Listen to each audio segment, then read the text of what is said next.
Peter Hain. And I agree with much of what the Foreign Secretary said, including that President Putin is a calculating, ruthless and lethal authoritarian. But doesn't this whole crisis spring from the failure after the Cold War ended to establish a common European security system which Russia felt attached to? Instead, there's been a kind of cold peace. And surely the way forward is a negotiated solution, or an attempt to have a negotiated solution in which there are limits to NATO expansion and European Union expansion in return for an end to Russian aggression.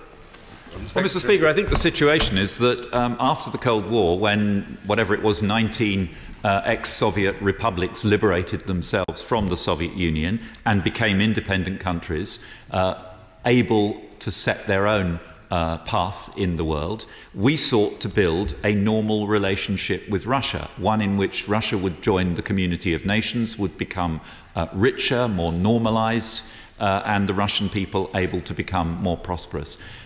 President Putin has chosen to set his face against that future and to hark backwards to the Soviet Union or perhaps to the Russian Empire. Remember, this is the man who is on public record as saying that the collapse of the Soviet Union was the worst disaster of the 20th century, something that many of us would think of as one of the great achievements of the 20th century. So I don't think we can compromise with somebody whose avowed intention is to exercise control over independent neighbouring countries in such a way that they cannot determine their own future, whether that be a future